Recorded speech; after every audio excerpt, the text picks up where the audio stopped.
Total believer. Yeah, I believe in manifestation. I believe in putting a rocket of desire out into the universe, and you get it when you believe it. You get it when you believe you have it, and that's the key. Is like people still, they sit around going, when's it going to come, when's it going to come, when's it going to come, when's it going to come, and that's the wrong way. You're facing the wrong way, you're facing away from it. You have to go, it's here, it's here, it's here. It's our intention. Our intention is everything. Nothing happens on this planet without it. Not one single thing has ever been accomplished without intention. I think it's really a marvelous thing, that visualization thing you did. Do y'all read about this or hear this? That you used to go up on Mulholland Drive and park every night and visualize seeing yourself as...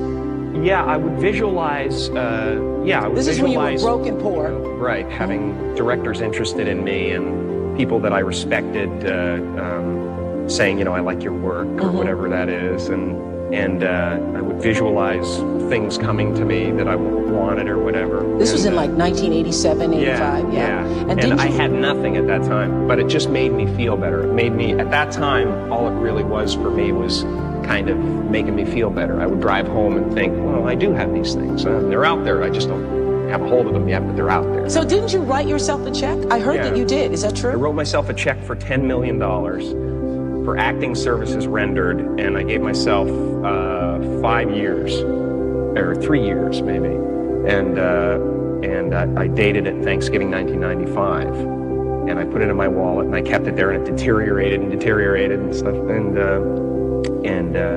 but then just before Thanksgiving 1995, I found out that I was going to make $10 million on, I think it was Dumb and Dumber.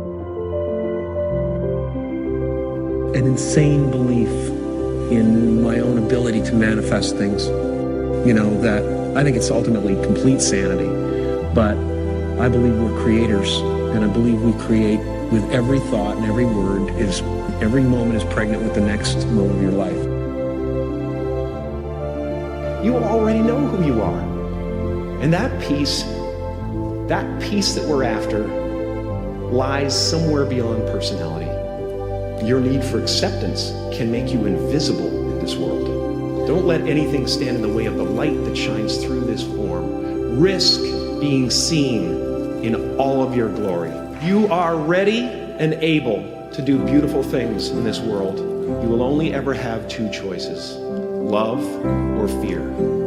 Choose love, and don't ever let fear turn you against your playful heart. You can spend your whole life imagining ghosts, worrying about the pathway to the future, but all there will ever be is what's happening here, and the decisions we make in this moment, which are based in either love or fear. So many of us choose our path out of fear disguised as practicality. What we really want seems impossibly out of reach and ridiculous to expect, so we never dare to ask the universe for it. I'm saying, I'm the proof that you can ask the universe for it.